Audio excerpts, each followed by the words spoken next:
Hello, San Angelo, and welcome to the Live Daily News Show. I'm James Bouligny.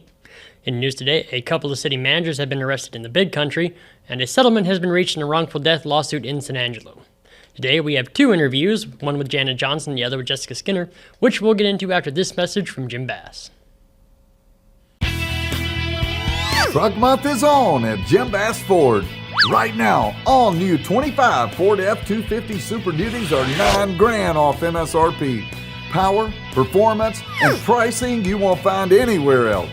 Our lots are packed, and these trucks are priced to move fast. And once they're gone, they're gone. Get here now to Jim Bass Ford, Houston Hart and Arden Road, or 24/7 at bassbunch.com. What's going on, everybody? James Bouligny here for San Angelo Live. I am here with Jana Johnson. She's running for County Court Law number 1. Ms. Johnson, how are you doing today? I'm doing very well. Thank you, James. All right. The reason I came down here, I just wanted to kind of touch base and say, why are you the best person to run for County Court at Law in San Angelo? That's easy. 3 reasons. 1, my integrity is and ethics is at 1,000%. My conduct inside and outside the courtroom matters, and I'm already giving my time right now as a Tom Green County citizen. I coach youth sports. I organized Kingpin for Kids when I was part of the Texas Young Lawyers Association. I did a Helping Hands, Back the Badge, build ramps within my community. I am active member of my HOA, and I am on my 2nd year on the bail bond board here, and I'm affecting local policy here for our local citizens. 2, I have the soundest temperament in the courtroom, giving professionalism, courtesy, and respect to all walks that walk through this courtroom. And that's important because you want people to have confidence and trust in our judicial system, because if that's lost, we don't have a judicial system.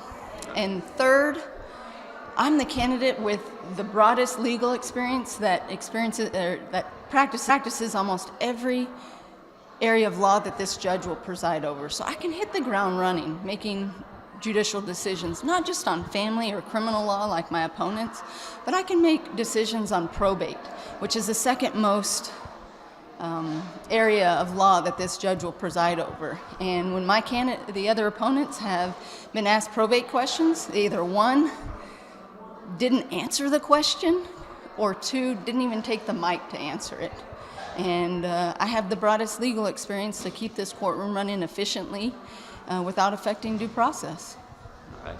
Now, I guess what separates you? What separates you from the other 2 candidates in this race? Is that probate was one of them, but what are some other things? Probate. The other areas of law that I practice that separates me from them is personal injury, breach of contract, will contests, estate planning, construction defects. Pretty much everything that this courtroom handles, it's already within my wheelhouse. And I touched a little bit on judicial temperament, ensuring that everybody is respected within the courtroom. The 3rd thing is how I live my life, fair, honest, trusted, is how I practice law and how I'll be as your judge. I see that on all your signs, too. Yeah. Now, also, you work in private practice right now, correct? I do, yeah. Now, I think one thing that some people might be wondering is, why would you leave a private practice to go to an elected position like this? Well, because I respect the law. I am compassionate about the law, and I know that I'm the best candidate to protect the integrity of the justice system. I feel that pulling, I feel that calling to ensure that happens here. And it's going to be bittersweet when I make judge. Sweetness, I get to be your judge, but the bitter side is I don't get to practice with my father anymore.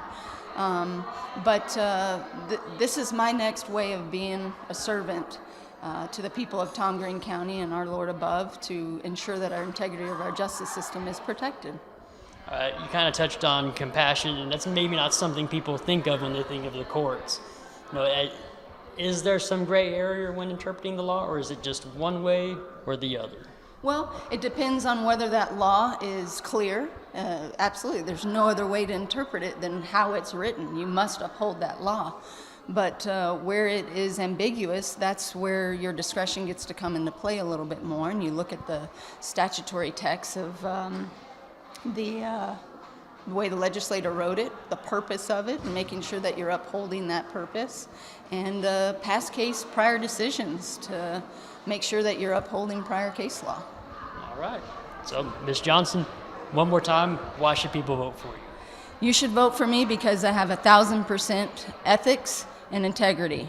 I have the soundest judicial temperament, and I have the broadest legal experience that this courtroom makes decisions over, and I'll keep the courtroom running efficiently when we make that transition from Judge Nolan to myself to make sure that due process isn't delayed. All right. Well, Ms. Johnson, thank you for your time. Thank you, James. I appreciate it. Absolutely. Vote Jana Johnson. People just don't want a decision. They want a process they can trust. In county court at law, that means upholding the law and applying the law consistently, explaining the rules clearly, treating everyone with respect, and making sure every voice is heard. A judge sets the tone for the entire courtroom. I have that experience, that temperament and calmness to set the right tone. Justice you can trust. Vote Jana Johnson for judge for Tom Green County Court at Law number 1. All right, welcome back, everybody. James Bouligny here. I'm here with Jessica Skinner. She is running for County Court at Law number 1. Ms. Skinner, how are you doing today? I'm good. How are you? I'm doing good. Yeah. Now, why are you running for County Court at Law number 1 in San Angelo? You know, this court requires discipline, fairness, service of the community, and leadership, and those are things that I've been spending my career working on. So I think that I'm well positioned to serve this community in this role, managing a high-volume docket that deals with people's freedoms and their families and their livelihoods. All right, and also, what separates you from the other 2 candidates who are running for this position? I've been heavily involved in our community. You know, I have 3 kids that I've raised, that I coach. I coach multiple youth sports. I've served on multiple local organizations. I've led some of those organizations.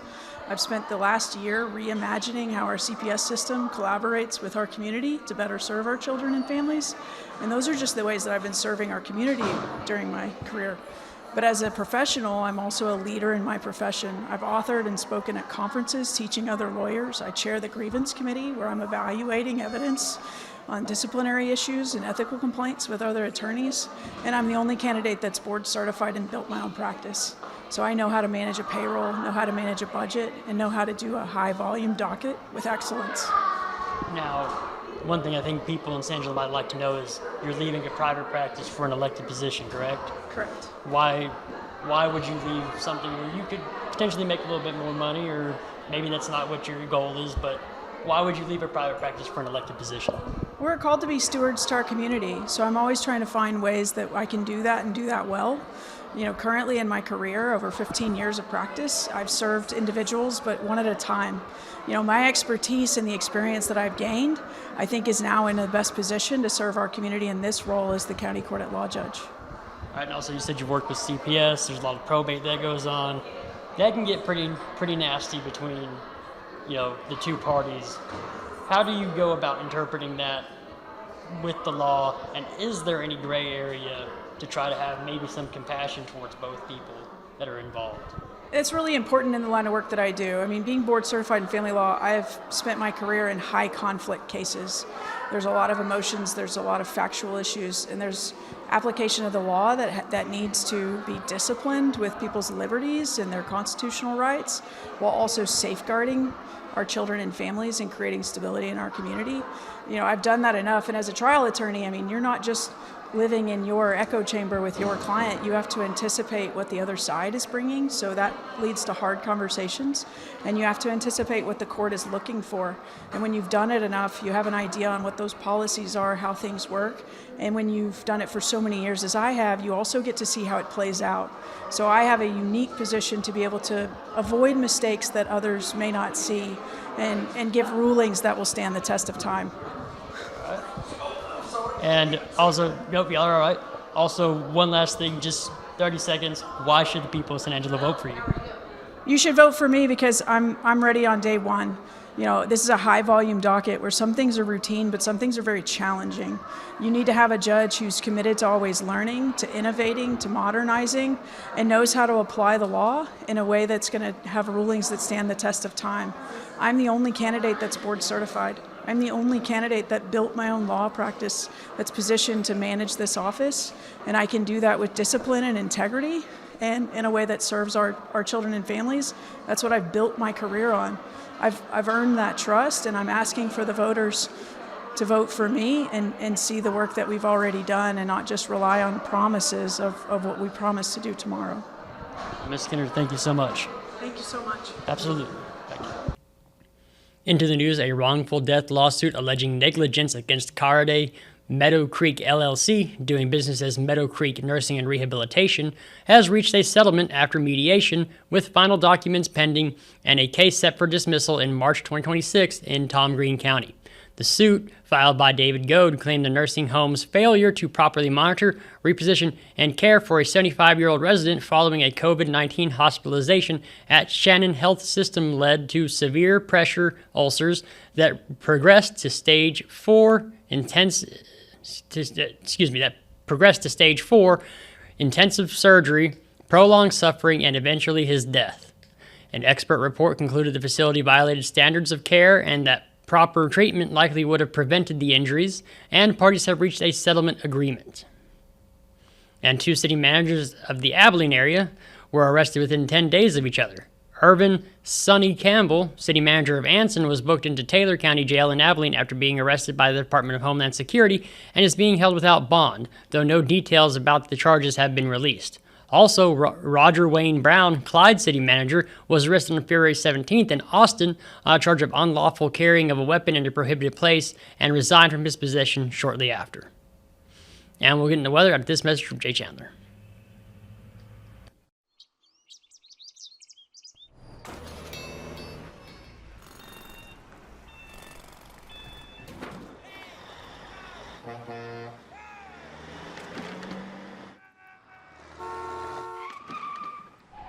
It's hard to believe how reckless some people can be and how hard they fight against real victims. You need a partner who consistently beats the giants and who will never, ever flinch.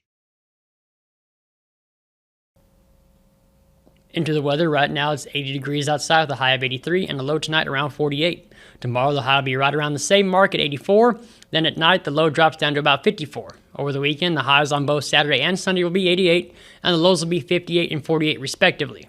Starting the work week next week on Monday, the high will be 70 and then winds should pick up over the weekend into about the 20-mile-an-hour range. Other than that, I bet a little cold front's coming through, and again, it looks like we had some rain later on in the week next week. But we'll be right back after this message from Condos, Diamonds, and Coins. When it comes to unique pieces you can't find anywhere else, Condos, Diamonds, and Coins is your one-stop shop.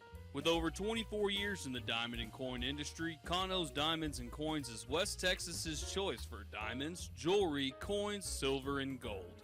Owner Bill Cano stands by his work and offers free consultations, including estate jewelry. Don't just trust anyone with your valuables. Come see the staff at Cano's at 1016 West Beauregard in San Angelo. Thank you for watching the Live Daily News Show, the only locally owned news show in the Contra Valley. Follow us on Facebook, X, and other social media platforms, and download the San Angelo Live mobile app. For the live team here, I'm James Bouligny, and I'll see you tomorrow.